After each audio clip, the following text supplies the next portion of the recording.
कहते हैं एक बार हमारे हनुमान जी और राम जी बैठे हुए थे और राम जी उठे और उन्होंने एक पत्थर लिया और उठा के नदी में डाल दिया और वो पत्थर डूब गया।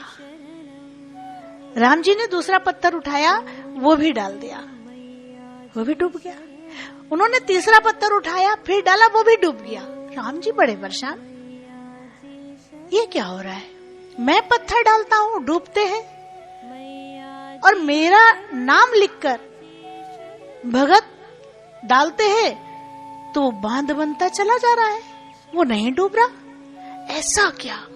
उन्होंने हनुमान जी से कहा, हनुमान ये बताओ, जिस पत्थर को तुम लोग डालते हो, भगत डाल रहे हैं, जिसपे मेरे पत्थरों पे नाम राम लिख के डाल रहे हैं, वो नहीं डूब रहा, वो तो तैर रहे हैं, और मैं स्वयं पत्थरों को डाल रहा हूं, डूब रहे हैं, ऐसा क्यों? हनुमान जी मुस्कुराए।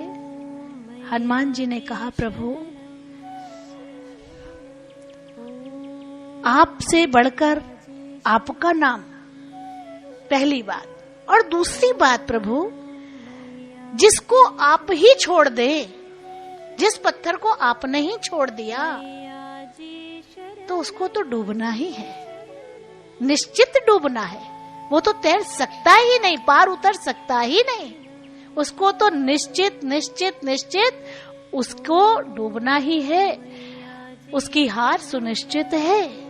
तो राम जी, आपका नाम लिखकर जिस पे हम डाल रहे हैं, वो आपकी नाम की शक्ति से तैर रहा है, और जिस पत्थर को आप छोड़ रहे हो, वो तो डूबेगा ही ना, वो कैसे तरेगा? वो नहीं तर सकता। तो हमें ध्यान रखना है इस बात का कि हम ऐसा कोई काम ना करें कि हमारे गुरु मजबूर हो जाएं हमें छोड़ने के लिए। हमसे कोई ऐसी भूल ना हो जाए, कहीं हमारा अभिमान सर चढ़ के बोले ना कि कुछ हम हैं, हम नहीं करेंगे तो कैसे होगा। हमारा अभिमान सर चढ़ के कहीं बोलने न लगे और अपने जीवन को बर्बादियों के कगार तक ना ले जाए।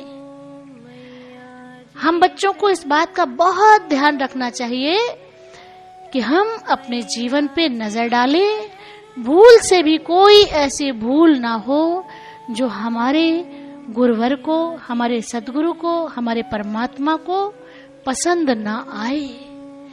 क्यों?